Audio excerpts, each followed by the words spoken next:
அரசியலே மக்களுக்கானது தான். அதே மாதிரி அரசியல் கட்சினாலே அது மக்களுக்காகத்தான். அது எல்லா அரசியல் கட்சிகளுக்கும் பொருந்தும். கொள்கையில நிலைப்பாட்டில் வேணும்னா வேறுபாடு இருக்கலாம். ஆனால் மக்களுக்கான பிரச்சனைனா எல்லா அரசியல் கட்சிகளுமே மக்கள் பக்கம்தான் நிற்கும். நாங்களும் அப்படித்தான். மனசாட்சி உள்ள மக்களாட்சியாகவே இருக்கவே எங்கள் ஒரே விருப்பம். நமது விவசாயிகளுக்காகவும் நமது மக்களுக்காகவும் நின்றே ஆக வேண்டியது நம் கடமை, நம் உரிமை. எல்லாத்தையும் தாண்டி அதுதான் நம்ம உயிரான உணர்வு. நீராதாரம் தான் நம்மோட மிக முக்கியமான அடிப்படையான வாழ்வாதாரத்தில் ஒன்று. நதி நீர் உரிமையும் நம்முடைய மிக முக்கிய உரிமைகளில் ஒன்று. அதை பாதுகாத்தே ஆக வேண்டிய பொறுப்பு நம் அனைவருக்கும் உள்ளது. அந்த உணர்வோட அடிப்படையில் ஒரு தீர்மானத்தை நமது மாமன்ற உறுப்பினர்கள் அனைவரின் ஒப்புதலுக்காகவும் கொண்டு வர இருக்கிறோம்.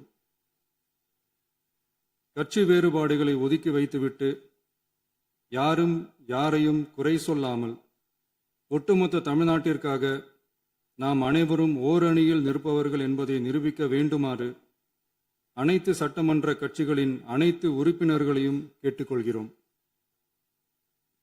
நம்முடைய சொந்தங்களான விவசாயிகளுக்காகவும் தமிழக மக்களுக்காகவும் கொண்டு வரப்படும் இத்தீர்மானத்திற்கு உங்கள் அனைவரின் ஆதரவையும் வேண்டுகிறோம்.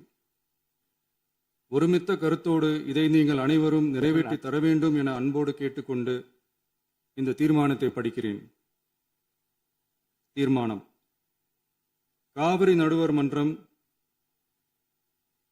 5/2/2007 அன்று அளித்த இறுதி தீர்ப்பையும் மாண்புமிகு உச்சநீதிமன்றம் 16/2/2018 அன்று அளித்த தீர்ப்பையும் மதிக்காமலும் சம்பந்தப்பட்ட படுகை மாநிலங்களின் இசைவை பெறாமலும் ஒன்றிய அரசின் எந்தவித அனுமதியை பெறாமலும் கர்நாடக அரசு தனிச்சையாக காவிரி நதியின் குறுக்கே மேகதாதுவில் அணை கட்ட முயற்சி மேற்கொள்வதை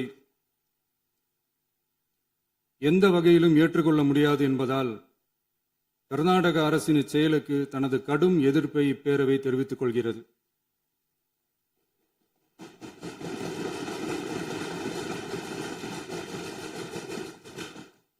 கர்நாடக அரசின் மேகதாது அணை திட்டத்திற்கு தொழில்நுட்பம், சுற்றுச்சூழல் உட்பட எவ்வித அனுமதியும் அளிக்கக்கூடாது என ஒன்றிய அரசை இப்பேரவை வலியுறுத்துகிறது. காவிரி நடுவர் மன்றமும் உச்சநீதிமன்றமும் காவிரி படுகை ஒரு பற்றாக்குறை படுகை என குறிப்பிட்டு படுகையின் மொத்த நீரினையும் படுகை மாநிலங்களுக்கு பகிர்ந்தளித்து விட்டதால் காவிரி படுகையில் புதிய திட்டங்களை மேற்கொள்ளவோ கூடுதலாக நீரை பயன்படுத்தவோ இயலாது. காவிரி பிரச்சனை இரு மாநிலங்களின் உணர்வு பூர்வமான பிரச்சனையாகும். ஆதலால் கர்நாடக அரசு மேகதாதுவிலோ அல்லது காவிரி படுகையில் வேறு எந்த இடத்திலோ அணை அல்லது எவ்வித புதிய நீர்த்தேக்க திட்டத்தை பிற படுகை மாநிலங்களின் இசைவு இன்றியும் ஒன்றிய அரசின் ஒப்புதல் இல்லாமலும் மேற்கொள்ளக்கூடாது என கர்நாடக அரசினை அறிவுறுத்துமாறு ஒன்றிய அரசை பேரவை வலியுறுத்துகிறது. கர்நாடக அரசின் விரிவான திட்ட அறிக்கையை பரிசீலிக்கவோ அதற்கு அனுமதி அளிக்கவோ கூடாது என்று மத்திய நீர்வள குழுமத்தையும் இப்பேரவை வலியுறுத்துகிறது. கர்நாடக அரசின் இந்த முயற்சியை முறியடித்து தமிழக விவசாயிகள் நலனை பாதுகாத்திட தமிழ்நாடு அரசு எடுக்கும் அனைத்து நடவடிக்கைகளுக்கும் இப்பேரவை தனது ஆதரவை ஒருமனதாக தெரிவித்துக் கொள்கிறது என்னும் இத்தீர்மானத்தை நான் முன்மொழிகிறேன். இதை மாண்புமிகு உறுப்பினர்கள் முழு மனதோடு ஆதரிக்க வேண்டும் என்றும் அன்புடன் கேட்டுக்கொள்கிறேன். மாண்புமிகு அமைச்சர் திரு இரா ராஜேஷ்குமார் அவர்கள். மாண்புமிகு பேரவைத் தலைவர் அவர்களே, மாண்புமிகு தமிழ்நாடு முதல்வர் அவர்கள் முன்மொழிந்துள்ள அரசினர் தனி தீர்மானத்தை காங்கிரஸ் கட்சியின் சார்பில் முழு மனதோடு ஆதரிக்கிறோம். காவிரி என்பது ஒரு நதி மட்டுமல்ல, தமிழ்நாட்டு விவசாயிகளின் உயிர் நாடி. காவிரி நீரை நம்பித்தான் லட்சக்கணக்கான விவசாயிகளின் வாழ்க்கையும் விவசாயமும் இயங்கி வருகிறது. காவிரி நடுவர் மன்றம் 2007 ஆண்டு வழங்கிய தீர்ப்பையும் உச்சநீதிமன்றம் 2018 ஆண்டு வழங்கிய தீர்ப்பையும் மதிக்காமல் தமிழகத்தின் ஒப்புதல் இல்லாமல் கர்நாடக அரசு மேகதாதுவில் அணை கட்ட முயற்சிப்பது கண்டிக்கத்தக்கது. இது சட்டத்திற்கு எதிரானது மட்டுமல்ல, தமிழக மக்களின் உரிமையை பறிக்கும் செயலாகும்.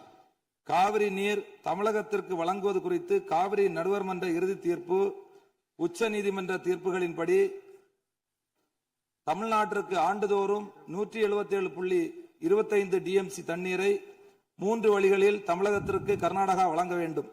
கபினி அணை மூலமாக கபினி ஆற்றில் 60 டிஎம்சியும், கிருஷ்ணராஜசாகர் அணையிலிருந்து காவிரி ஆற்றில் 52 டிஎம்சியும், கபினி அணையிலிருந்து பிலிகுண்டு வரை 240 கிலோமீட்டர் தூரம் மற்றும் கிருஷ்ணராஜசாகர் அணையிலிருந்து பிலிகுண்டு வரை 200 கிலோமீட்டர் தூரம் உள்ள பகுதிகளில் பெய்கின்ற மழையின் மூலம் கர்நாடகாவிற்கு தடைப்படுத்தப்படாத நீர்பிடிப்பு பகுதிகளில் இருந்து 80 டிஎம்சி வழங்க வேண்டும். இதில் உச்சநீதிமன்ற தீர்ப்பின் அடிப்படையில் 14.75 டிஎம்சி தண்ணீரை கர்நாடகா குறைத்துக் கொள்கிறது. ஆனால் நடைமுறையில் மேலே உள்ள இரு அணைகளின் முழு கொள்ளளவு நிரம்பிய பின்னர்தான் கர்நாடக அரசு தமிழகத்திற்கு தண்ணீர் வழங்கி வருகிறது. தடைப்படுத்தப்படாத நீர்பிடிப்பு பகுதியில் இருந்து தமிழகத்திற்கு வருகின்ற நீரை தடுத்து 4 கிலோமீட்டர் முன்னதாக 67.15 டிஎம்சி கொள்ளளவு உள்ள மேகதாது அணை கட்டுவது உச்சநீதிமன்ற தீர்ப்பிற்கு எதிரானதாகும். இது தமிழகத்தை வஞ்சிக்கும் செயலாகும். மேகதாது அணை கட்ட விரிவான திட்ட அறிக்கை தயாரித்திட கர்நாடக அரசு உச்சநீதிமன்றத்தில் அனுமதி வழங்கியுள்ளது. இது தவறான செயலாகும். சுமார் 67 டிஎம்சி தண்ணீரை தேக்கி வைக்கும் இந்த திட்டம் செயல்படுத்தப்பட்டால் ஏற்கனவே தண்ணீருக்காக போராடும் காவிரி டெல்டா விவசாயிகள் கடுமையாக பாதிக்கப்படுவார்கள். தஞ்சாவூர், திருவாரூர், நாகப்பட்டினம், மயிலாடுதுறை உள்ளிட்ட விவசாய மாவட்டங்களின் எதிர்காலமே கேள்விக்குறியாகும். அது மட்டுமல்லாமல் காவிரி கூட்டு குடிநீர் திட்டங்கள் மூலம் குடிநீர் பெற்று வரும் தமிழகத்தின் பல பகுதிகளும் பாதிக்கப்படும் அபாயம் உள்ளது. விவசாயத்திற்கு மட்டுமல்ல, மக்களின் குடிநீர் உரிமைக்கும் இந்த திட்டம் அச்சுறுத்தலாக உள்ளது. கர்நாடக அரசின் இந்த ஒருதலை பட்சமான நடவடிக்கையை காங்கிரஸ் கட்சி வன்மையாக கண்டிக்கிறது. தமிழக விவசாயிகளின் உரிமையை பாதுகாப்பதிலும் காவிரி நீர்ப்பாசன விவசாயிகளின் வாழ்வாதாரத்தை காப்பதிலும் காங்கிரஸ் கட்சி என்றும் உறுதியாக நிற்கும். எனவே மேகதாது அணைக்கு எந்தவித அனுமதியும் வழங்கக்கூடாது. தமிழகத்தின் உரிமையை நிலைநாட்டவும் விவசாயிகளின் நலனை பாதுகாக்கவும் மாண்புமிகு தமிழக முதல்வர் தலைமையிலான அரசு எடுத்து வரும் அனைத்து நடவடிக்கைகளுக்கும் இந்திய தேசிய காங்கிரஸ் தனது முழு ஆதரவையும் தெரிவித்துக் கொண்டு முன்மொழிந்த தீர்மானத்தை ஆதரித்து அமர்கிறேன். மாண்புமிகு உறுப்பினர் திரு மு. தமிமுன் அன்சாரி அவர்கள்.